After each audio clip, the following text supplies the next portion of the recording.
انفروا خفافا وثقالا وجاهدوا بأموالكم وأنفسكم في سبيل الله ذلكم خير لكم إن كنتم تعلمون پڑھیے الصلاة والسلام عليك يا سيدي يا رسول الله وعلى آلك وأصحابك يا سيدي يا حبيب الله الصلاة والسلام عليك يا سيدي يا خاتم النبيين وعلى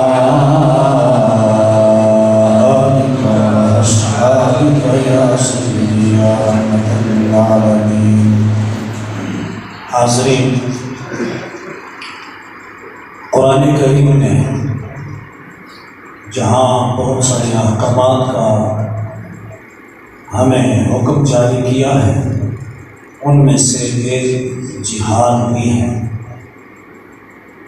اور جہاد کا چیپٹر اتنا عظیم ہے کہ قرآن مجید میں درجنوں آیات میں جہاد کا ذکر ہوا ہے. ہمارے سکول کے نصاب سے جہاد کے چیپٹر نکال دیے گئے، اور یہ ایک سازش ہے. اس کے تحت یہ سب کام ہوتے ہیں، اور پھر ہمارے نوجوان جو ہیں جب وہ جہاد کے بارے میں کچھ پڑھیں گے نہیں، انہیں بتایا ہی نہیں جائے گا، تو پھر وہ جہاد کی طرف کیسے راغب ہوں گے؟ اس کی بیس یہ ہے کہ مسلمانوں کے دل سے جو جذبہ جہاد ہے اس کو ختم کر دیا جائے. تو دو چیزیں ہیں، ایک عشق رسول محبت مصطفیٰ، دوسرا شوق شہادت. جب دونوں یہ چیزیں یہ جذبے مان پڑ جائیں اور ان کو کھوکھلا کر دیا جائے تو اب بھی بڑا مشکل ہوتا ہے کسی قوم کا ترقی کرنا.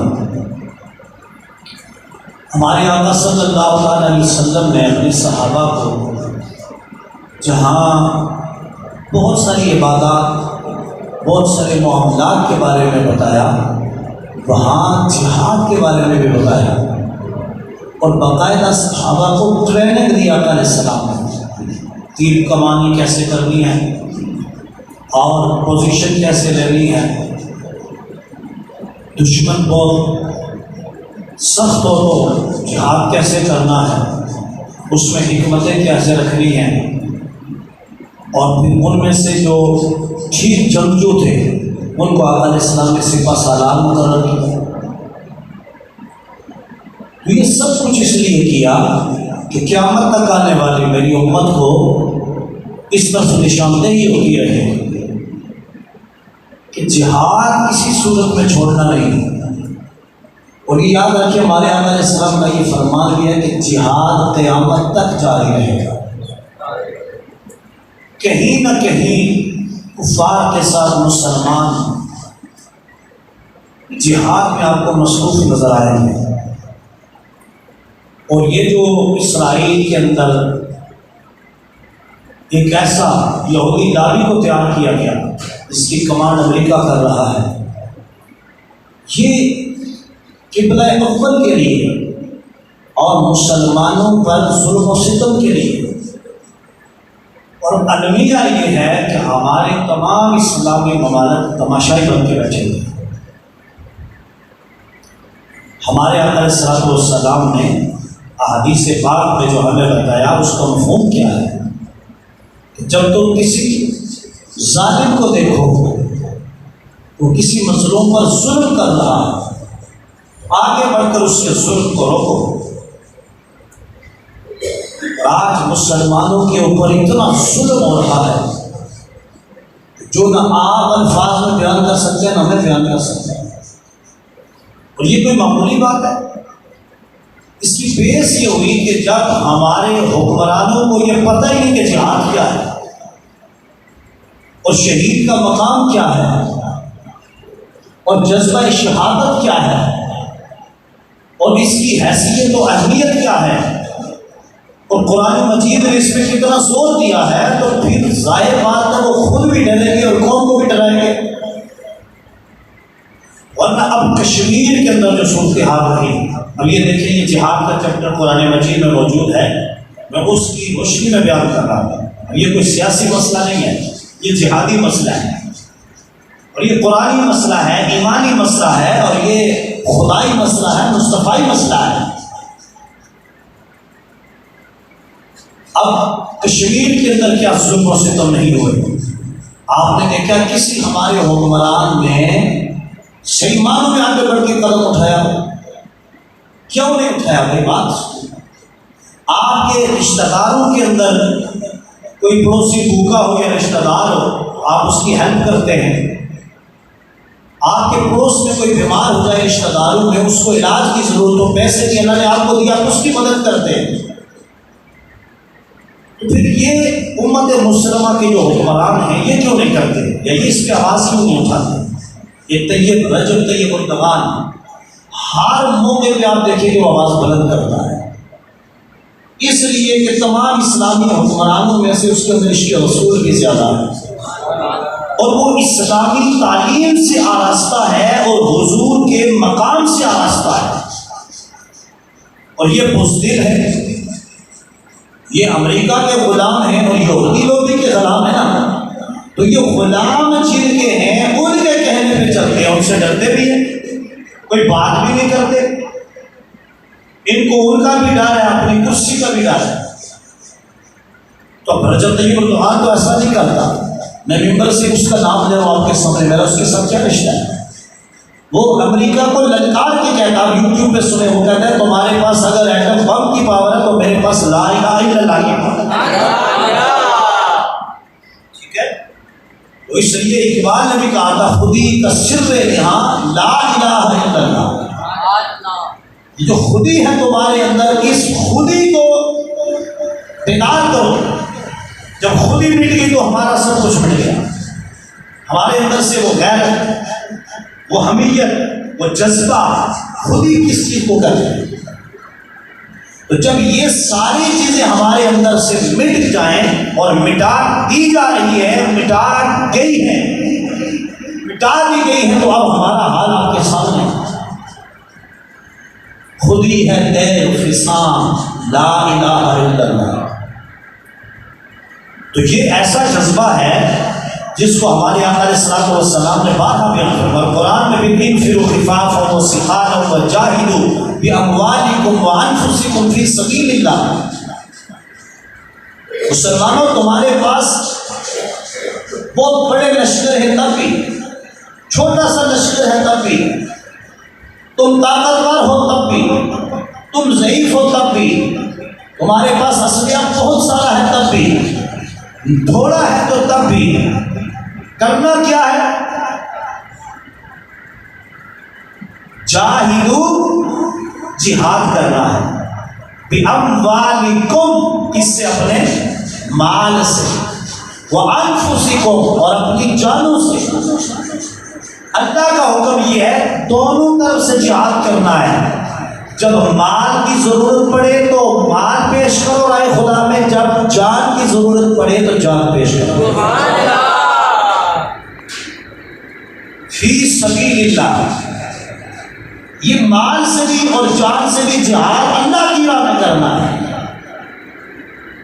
فی سبیل اللہ، اللہ کے لیے کرنا ہے۔ کوئی بھی آپ نہیں کہتے فی سبیل اللہ یہ کام کرے، یعنی اس کے اندر دکھاوا نہ ہو، یا یہ نہ ہو کہ آپ جہاد کریں تو آپ کہیں کہ ہمارے پیغمبر کی بات ہے، کوئی صحابی کہے کہ ابو بکر نہ ناراض ہو جائیں، تو عمر کا دور خلافت آئے تو کہیں بھائی عمر کی بات ہے۔ ہاں نہیں، جہاد کرو راہ خدا میں، اور کرنا بھی خدا کی رضا کے لیے، اس کے لیے بولو خدا کی رضا کے لیے۔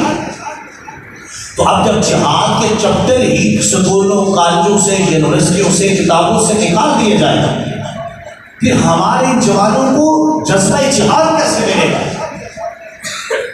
ان کے اندر ذوق یقین کیسے پیدا ہوگا؟ تو آج مسلمانوں کا جو حال ہے، یقین جانیے اس حال کو دیکھ کر رونا آتا ہے۔ اور ہمارے آقا صلی اللہ علیہ وسلم نے اس طرف اشارہ کرتے ہوئے فرمایا کہ میری امت ایک جسد واحد کی طرح ہے، ایک جسد واحد کی طرح ہے۔ تو اب دیکھیں جسم ہے، ایک جسد واحد کیوں کہا؟ کہ جسم کے کسی حصے میں کوئی تکلیف ہو تو پورا بدن بے قرار ہو جاتا ہے۔ یہ ہمارے آقا صلی اللہ علیہ وسلم مجھے آپ کو بتانا چاہتے ہیں کہ مسلمان وہ ہے، دنیا کے کسی بھی کونے میں کسی مسلمان کو کوئی دکھ پہنچے، تکلیف پہنچے، تو مسلمان کسی بھی کونے میں رہنے والا ہو وہ بے قرار ہو جائے گا، وہ سکھ سے نہیں بیٹھتا۔ انہیں بڑا سکھ ملتا ہے، یہ تو ٹس سے مس نہیں ہوتے، لیکن قوم کے اندر پھر الحمدللہ جذبہ ہے۔ آج بھی اگر ہمارے حکمران جہاد کا اعلان کر دے کشمیر اور فلسطین کے لیے، یقین جانے یہ قوم کچھ بھی نہیں دیکھے گی، اور ہم بھی انشاءاللہ سب سے پہلے تیار ہوں گے۔ اور بدبخت اور منافق ہے وہ شخص حدیث پاک کی روشنی میں جس کے اندر جذبہ جہاد نہ ہو۔ اور یہ حدیث میں آیا کہ ہر وقت مومن کو جہاد کے لیے تیار رہنا چاہیے، ہر وقت۔ حاکم کا، امیر المومنین کا کسی وقت بھی اعلان ہو جائے تو مومن وہ ہے جو بیوی بچوں کی پرواہ نہیں کرے گا، راہ خدا میں نکل کے جان کا نذرانہ پیش کرے گا، اور پھر اس کے اوپر اجر جو خدا کی بارگاہ سے ملتا ہے وہ بہت بڑا عظیم ہے۔ میرے آپ کے کریم آقا صلی اللہ علیہ وسلم نے اس طرف اشارہ فرمایا اور اپنے غلاموں کو یہ بتایا، یہ جو شہید ہو جاتے ہیں راہ خدا میں لوگ، ان کے بارے میں ہمارے آقا صلی اللہ علیہ وسلم نے ارشاد فرماتے ہوئے ہمیں بتایا کہ جنت کے اوپر ایک نہر ہے جس کا نام ہے باری۔ اس نہر کے اوپر ایک قبہ ہے، تو اب وہ جو نہر بارش ہے نا، اس نہر بارش کے اوپر سبز رنگ کا ایک قبہ خدا نے بنایا ہوا ہے، اور اس قبے کے اندر شہیدوں کی روحیں رہتی ہیں، جنت کے اندر مکین۔ یہ شہید کی جو روح ہے یہ اس کا مقام ہے، ہر کسی کی روح کا اس کے سٹیٹس کے مطابق اسے مرتبہ دیا جاتا ہے، لیکن ہمارے آقا علیہ السلام نے فرمایا کہ شہید کی جو روح ہے یہ اللہ تعالیٰ نے جنت کے اندر رکھی، اور جنت کے دروازے کے اوپر اس سبز رنگ کے قبہ میں رکھی، اور فرمایا کہ شہید کی روح جنت کے دروازے کے اوپر نہر پاک سبز قبہ میں موجود ہے، اور وہاں پہ رب ذوالجلال اسے رزق بھی عطا فرماتا۔ اب یہاں سے یہ بات بھی پتہ چلا کہ سارے برابر نہیں ہوتے، سارے برابر نہیں ہوتے۔ اب شہداء میں اور عام مسلمانوں میں فرق ہے نہیں، ان کی روح کہاں رہتی ہے، شہید کی کہاں رہتی ہے، یہ بھی فرق ہے۔ اور مرنے کے بعد ایسے لوگ بھی قرآن نے ہمیں بتائے ہیں کہ وہ مر گئے، دنیا سے چلے گئے، لیکن ان کو رزق پھر بھی دیا جا رہا ہے۔ اچھا یہاں ایک بات قابل توجہ ہے، عقیدے کی بات ہے، توجہ فرمائیں کہ شہید کے بارے میں ہمارے آقا علیہ السلام نے بھی یہ بتایا کہ اسے جنت میں رزق دیا جاتا ہے، ایک بات یہ ہو گئی۔ اور دوسرا قرآن مجید میں فرمایا کہ وَلَا يَحْسَبَنَّ الَّذِينَ وَلَا تَحْسَبَنَّ الَّذِينَ قُتِلُوا فِي سَبِيلِ اللَّهِ أَمْوَاتًا، اور جو لوگ راہ خدا میں قتل کیے جائیں، اللہ کریم فرماتا انہیں مردہ گمان بھی نہ کر، انہیں مردہ، بولو سارے انہیں مردہ۔ اب یہ شہید کی شان ہے کہ رب کائنات فرماتا ہے جو میرے رستے میں مارا جائے، جو میرے راہ میں قتل کیا جائے، اسے مردہ گمان بھی نہ کرنا۔ تمہاری زبان پر پابندی ہے، گمان پر بھی پابندی، زبان پر بھی پابندی لگا دی اور گمان پر بھی پابندی لگا دی۔ ان کے بارے میں سوچ بھی نہیں سکتے ہو کہ یہ مردہ ہے۔ اللہ فرماتا ہے اس لیے بل احیاء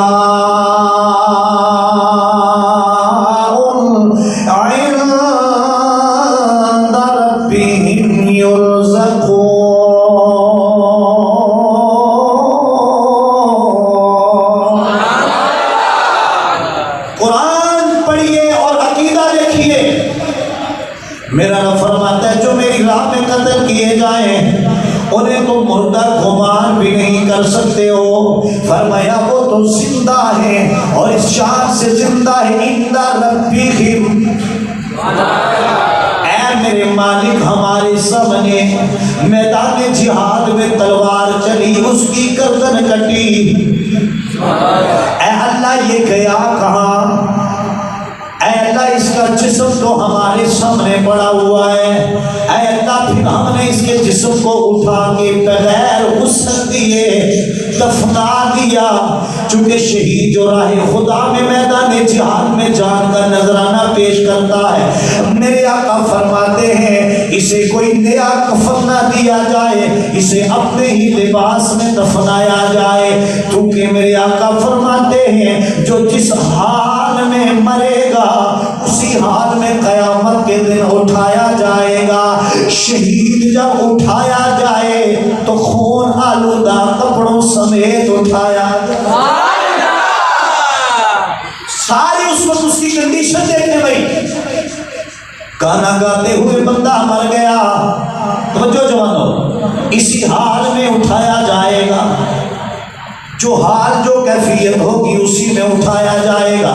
ہمارے یہاں کے علماء اور ایسے اہل ایمان کا نظارہ آپ نے خود بھی دیکھا ہوگا.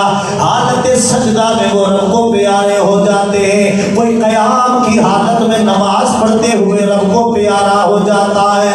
یہ کتنے خوش بخت ہیں جب حشر کے میدان میں اٹھیں گے.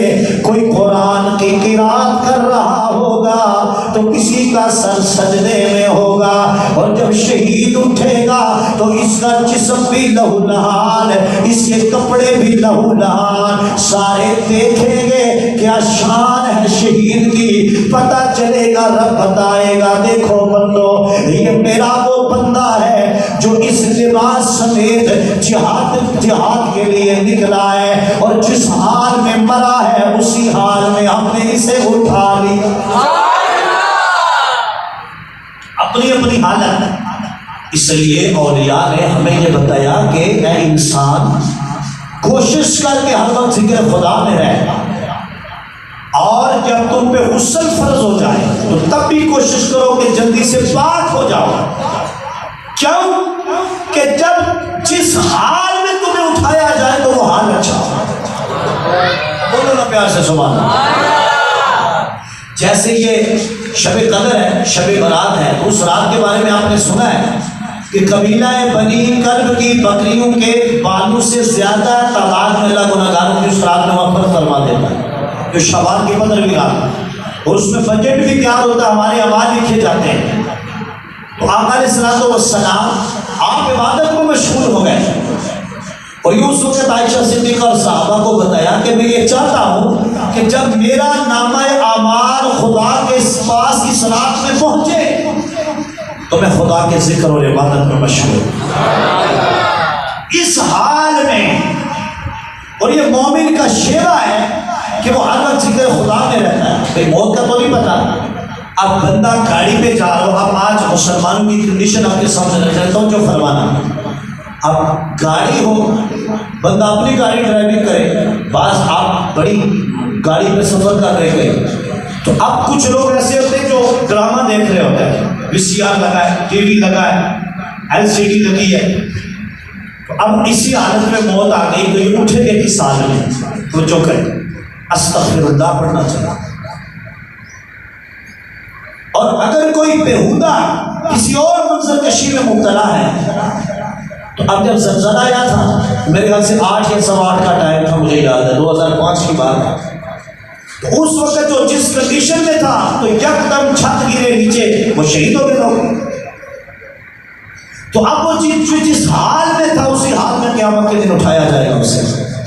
جو روزہ رکھ کے لیٹے تھے حالت روزہ میں اٹھائے جائیں گے, اور جو کسی بدی میں مبتلا تھے تو اللہ معاف کرے وہ اس حال میں اٹھیں گے. اور شہید کی حالت کیا ہوگی؟ ہمارے آقا فرماتے ہیں کہ شہید جب اٹھایا جائے گا تو اسی خون آلودہ لباس اور کپڑوں سمیت اٹھایا جائے گا. اور پھر یہ بھی میرے آقا نے بتایا کہ شہید جب راہ خدا میں جان دیتا ہے تو میرے آقا علیہ السلام نے فرمایا یہ جامع ترمذی اور کئی حدیث کی کتب کے اندر یہ روایات موجود ہیں، میرے تمہارے نبی علیہ السلام فرماتے ہیں کہ اس شہید کو اتنی بھی تکلیف نہیں ہوتی جتنی تکلیف تمہیں چمٹی کے کاٹنے سے ہوتی ہے۔ پیار سے بولے سبحان اللہ۔ کون بتا رہے ہمارے آقا علیہ السلام کہ رائے خدا میں جب کوئی بندہ جان کا نذرانہ پیش کرتا ہے، بھائی تو آقا فرماتے ہیں کہ وہ جب رائے خدا میں جان دیتا ہے تو اسے اتنی بھی تکلیف نہیں ہوتی میرے غلاموں جتنی تمہیں چمٹی کے کاٹنے سے ہوتی ہے۔ یہاں سے ایک تو شہید کی شان پتہ چلی اور دوسرا امام الانبیاء کا علم غیب بھی پتہ چلا۔ بولو سبحان اللہ، یہاں سے بولے سبحان اللہ۔ اب امام الانبیاء صلی اللہ علیہ وسلم کے اس فرمان سے یہ بھی پتہ چلا کہ آقا علیہ السلام کو اپنی امت کے موت کی کیفیت کا بھی پتہ ہے۔ اور بولو نا پیار سے سبحان اللہ۔ آپ شاید توجہ نہیں فرما رہے، بہت بڑی بات کرنے لگا ہوں۔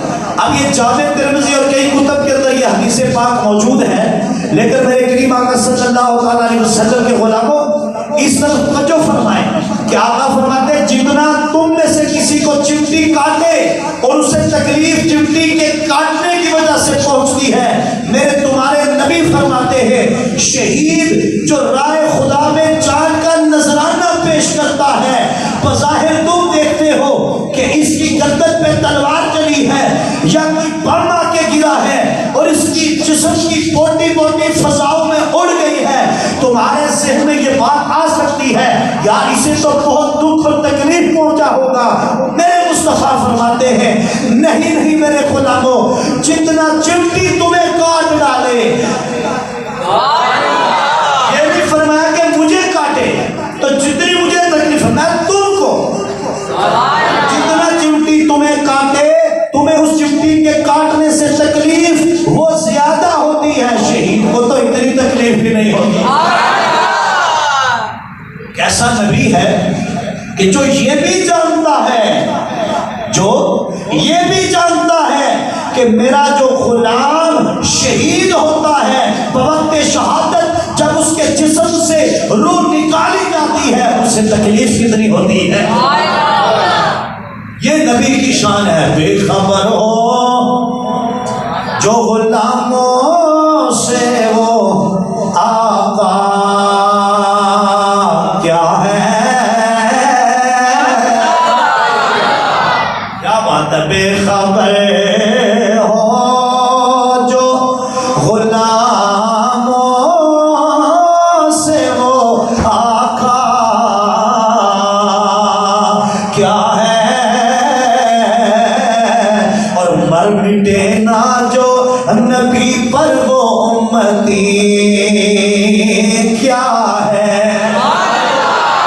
جو غلاموں سے بے خبر ہو وہ نبی اور آقا کیسا ہوا؟ تو اس میں بھی بڑے لوگ جھگڑے کرتے اور مناظرے کرتے ہیں، بھائی نبی کا علم اتنا ہے، بھائی تو پڑھ تو صحیح۔ اور یہ سارے مسئلے کے علماء بیان کرتے ہیں۔ یہ جہاد کے چپٹر جو ہے نا، اس میں جب آپ کسی کا بھی بیان کو سنیں وہ یہ حدیث بیان کریں گے اور ساتھ یہ بھی بیان کریں گے کہ ہمارے نبی فرماتے ہیں۔ اب وہ توجہ فرمانا، وہ شان شہید کی بیان کر رہے ہیں، جو ہے تو سبحان اللہ کہہ رہے ہیں، شان شہید کی بیان ہو رہی ہے۔ اور فرمان مصطفیٰ کا نسائی شریف کے اندر، جامع ترمذی شریف کے اندر کہ جتنا تمہیں چمٹی کاٹے اتنی بھی تکلیف میرے اس غلام کو نہیں ہوتی ہے جو میدان جہاد میں جا کے جان کا نذرانہ پیش کرتا ہے۔ میں نے کہا شہید کی شان تو بیان کرتے ہو، مدینے والے کی بھی بیان کرو کہ مدینے والے کو یہ بھی پتا ہے کہ جو شہید ہوتا ہے اسے تکلیف پہنچتی کی۔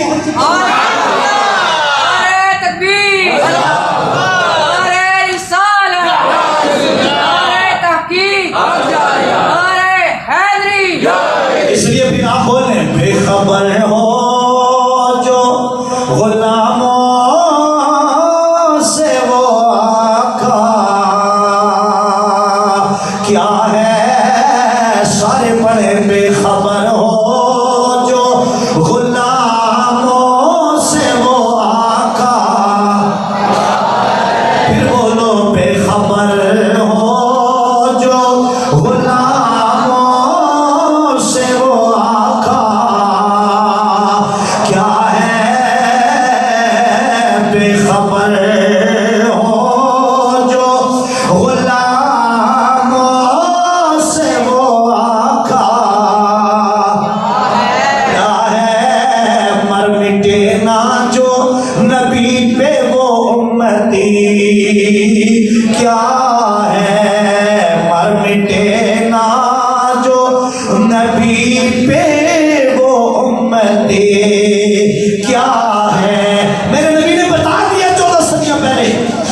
کشمیر میں میرے امتی پہ ظلم ہو، اور جب فلسطین اور بیت المقدس کے اندر میرے غلاموں پہ ظلم و ستم کے پہاڑ توڑے جائیں، میرے آقا کو پتا تھا انسان کو جان بہت پیاری۔ ایک فرمان سے کئی نکتے آپ کی خدمت میں پیش کروں گا اللہ کے فضل سے۔ میرے نبی کو پتا ہے کہ جان سے، مال سے، اپنے ماں باپ وطن سے ہر کسی کو بڑا پیار ہوتا ہے، اور ہر بندہ یہ چاہتا ہے میں سکھی رہوں، میری جان کو کوئی تکلیف نہ پہنچے۔ اور موت ایسی شے ہے کہ نام سنتے ہی انسان تھر تھرا جاتا ہے، بڑے بڑے پہلوان کانپ جاتے ہیں، اور جب سولی کا آرڈر دیا جائے، ہمارے وزیروں مشیروں سے پوچھئے جن کو سولی پہ لٹکایا گیا، تھر تھر ان کی ٹانگیں کانپنا شروع ہو جاتی ہے۔ یہ جو بڑے بڑے قبروں کے اندر یہ وزیر مشیر، یہ بڑے بڑے خون و قتل و غارت کرنے والے پہلوان اور ظلم کرنے والے بڑے بڑے، یہ جنہوں نے اپنے پالتو جوان پال کے رکھے ہوتے ہیں، لوگوں کے پلاٹوں پہ حملہ کرتے ہیں، لوگوں کی جائیدادیں زمینیں ضبط کر لیتے ہیں، جب ان کو سولی پہ لٹکایا جائے تو ان کی ٹانگیں تھر تھر کانپنے لگتی ہیں۔ لیکن میرے نبی فرماتے ہیں مجاہد جو رائے خدا میں جہاد کے لیے نکلتا ہے، اس کی ٹانگیں کانپتی نہیں، چونکہ یہ کوئی چور نہیں ہے، یہ خدا کی راہ میں نکلنے والا مجاہد ہے۔ اور یہی وجہ ہے کہ بڑے بڑے پہلوان سولی کا نام سنتے ہیں، ان کے پانی پیتے ہو کے رہ جاتے ہیں، اور یہی وجہ ہے کہ جب میرے غازی کو سولی کا سنایا گیا، جلاد کہتا ہے ابھی چند منٹ باقی تھے، ممتاز قادری تیز قدموں سے سولی کی طرف دوڑنے لگا۔ میں نے کہا ممتاز قادری ابھی تمہارا ٹائم باقی ہے۔ ممتاز قادری کہتا ہے تو کہتا ہے ٹائم باقی ہے، میں کیا کروں؟ میرے آقا میرے استقبال کے لیے تشریف لے۔ بولو سبحان اللہ، بولو سنا کرو، ایمان پیدا کرو، حرارت پیدا کرو۔ یہ ہم مسلمان ہیں، ہمارے جذبوں کو اس لیے بالکل ختم کر دیا گیا۔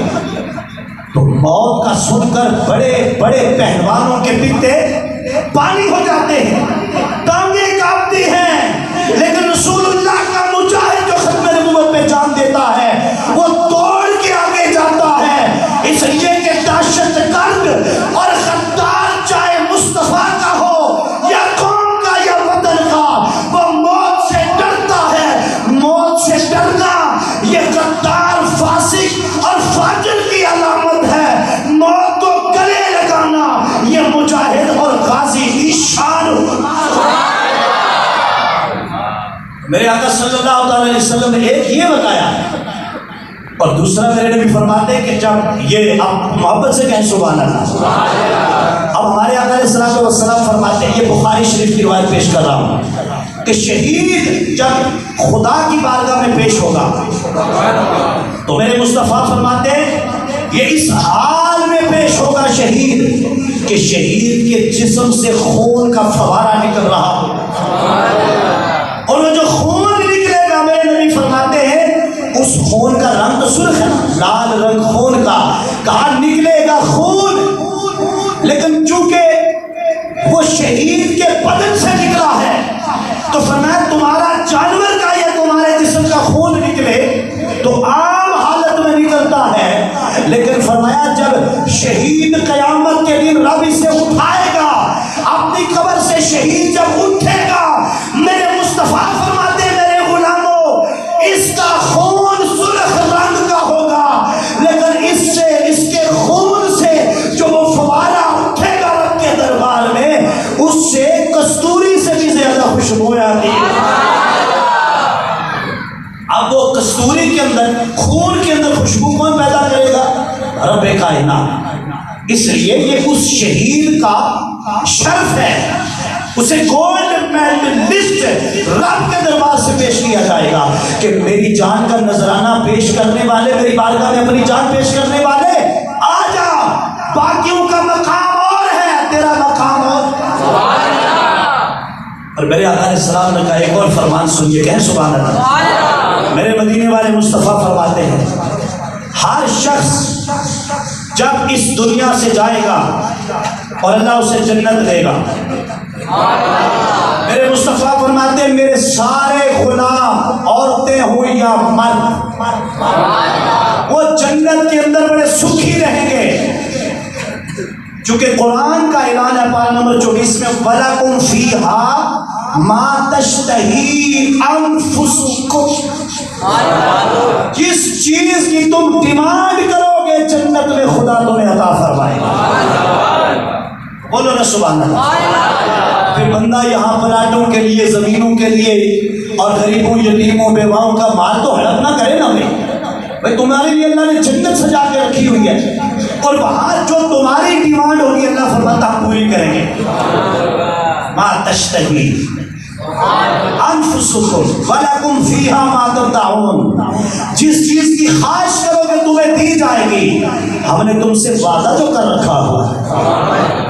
لیکن یہاں میرے آقا کریم صلی اللہ علیہ وسلم کے غلاموں میرے آقا فرماتے ہیں ہر شخص جنت میں جا کے آرام سکون سے رہے گا۔ اللہ پوچھے گا بتاؤ جنتیوں کوئی شے کسی کی کمی ہو؟ کہیں گے اللہ کسی شے کی کمی نہیں، جنت کی نہریں بہ رہی ہیں، جو چیز چاہیں گے کھانے کے لیے فوراً حاضر ہو جائے گی، اور وہ ایسی نعمت ہوگی میرے مصطفیٰ فرماتے ہیں نہ کسی نے اس کو ہاتھ سے چھوا ہوگا، نہ کسی کے خیال اور دل میں اس کا گمان گزرا ہوگا۔ یہ دنیا کی نعمتیں، یہ دنیا کے گوشت، یہ پھل فروٹ، دودھ، شہد، یہ ان کے مقابلے میں کچھ بھی نہیں ہے۔ اب وہ کہیں گے مولا ہم بڑے عیش و عشرت سے زندگی گزار رہے ہیں اور ان کے لیے حوریں بھی ہیں، بولو نا سبحان اللہ۔ کیسی حوریں کہ ایک حور سورج کے آگے اپنی انگلی رکھ دے، حسن اتنا سورج کی روشنی ماند پڑ جائے گی، حور کی انگلی کا نور جیت جائے گا۔ بولو پیار سے سبحان اللہ۔ یہ جنتیوں کے لیے خدا نے نعمتیں رکھی ہیں، لیکن میرے مصطفیٰ فرماتے ہیں ایک ایسا ہوگا اس سے رب پوچھے گا، وہ کہے گا مولا، ہر کوئی کہے گا دنیا میں نہیں جاتے چونکہ جنت کی عیش و عشرت دیکھ کے دنیا میں آئے کون، لیکن آقا فرماتے ہیں ایک ایسا بندہ ہوگا، کچھ لوگ وہ کہیں گے مولا ہم دنیا میں پھر جانا چاہتے ہیں، اور میرے آقا فرماتے ہیں وہ کون ہے؟ وہ شہید ہے۔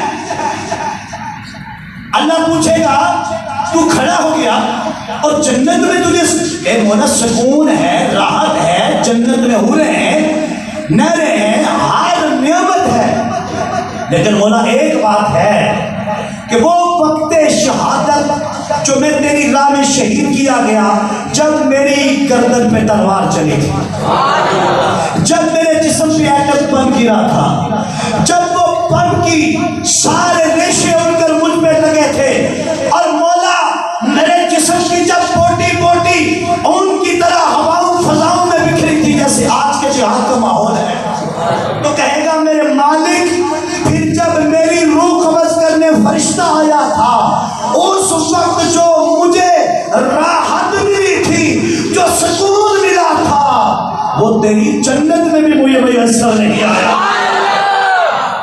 میرے مصطفیٰ فرماتے اس کی وجہ کیا ہے؟ آقا علیہ السلام فرماتے اس لیے کہ جب ادھر شہید کے جسم پہ تلوار چلتی ہے، ادھر سے اس کی روح پرواز ہوتی ہے، خدا پہ حجاب ہو کے ہم سے اپنا جلوہ دکھا دیتا ہے، اسے اپنا خدا دیدار کرا دیتا۔ اور آخری بات کرنے لگا، آج بھی فلسطین کے اندر جو ظلم و ستم ہو رہا ہے، کشمیر کے اندر ہمارے حکمرانوں کو، ہمارے وزیروں کو، ہمارے افواج پاکستان کے سپہ سالار کو، چیف آف آرمی سٹاف کو چاہیے کہ وہ رسول اللہ صلی اللہ علیہ وسلم کے فرامین کی روشنی میں آپ کو بتا رہا ہوں جو ہمارے علماء بیان کرتے ہیں، اس وقت مسلمانوں پہ جہاد فرض ہو چکا ہوا ہے، اتنا بڑا ظلم ہو رہا ہے، یہ لبیک کہتے ہوئے عالم جہاد بلند کرے قوم کا بچہ بچہ رائے خدا میں جان دینے کے لیے حاضر ہے۔ اچھا یہ امام سیوطی سے آخری بات کر رہا ہوں، ٹائم شارٹ ہے تو جو فرمانا۔ امام سیوطی سے ایک بندے نے سوال کیا کہ بھئی یہ کیا ہے کہ شہید جو رائے خدا میں جان دیتا ہے اس کو درد نہیں ہوتا، اس کے بدن کو تکلیف نہیں ہوگی، اس کی روح ایسے پرواز کر جائے گی، تو جسم پہ جب تلوار چلتی ہے، جب بم بلاسٹ ہو یا کچھ بھی ہو، جب ادھر سے آگے بم لگے تو جسم کی موٹی موٹی ہو جاتی ہے، تکلیف کیسے نہیں ہوگی؟ امام جلال الدین سیوطی رحمۃ اللہ تعالیٰ نے بڑا خوبصورت جواب دیا. انہوں نے قرآن پڑھا پارہ نمبر 12 سورہ یوسف سے.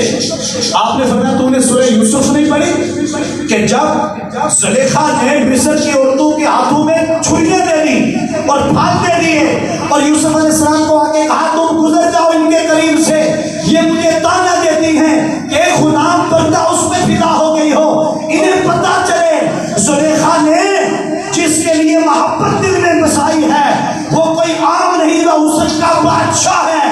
پھر جب وہ عورتیں گزرتی ہیں، جب وہ عورتیں بیٹھی ہیں چھریاں اور پھل ہاتھ میں لے کے، قرآن کہتا ہے یوسف گزرے، انہوں نے بے خبری میں اپنے ہاتھ کاٹ دیے. امام سیوطی فرمانے لگے جب حسن یوسف سامنے ہو، ہاتھ کٹ جائیں، عورتوں کو خبر نہ ہو، اور جب یوسف کا پیدا کرنے والا خدا شہید کے سامنے آ جائے پھر تکلیف کا. تو حاضرین اس لیے آج جذبہ جہاد، جذبہ شہادت مسلمانوں کے اندر کم پڑ چکا ہے. آج وقت کی ضرورت ہے کہ اس جذبہ جہاد کو عام کیا جائے. ہم دعا کرتے ہیں اللہ تعالیٰ قبلہ اول کی حفاظت فرمائے اور وہاں کے مسلمانوں کی حفاظت فرمائے. اور مسند ابو یعلا کی روایت کے مطابق بیت المقدس فلسطین کے اندر قیامت تک جہاد جاری رہے گا.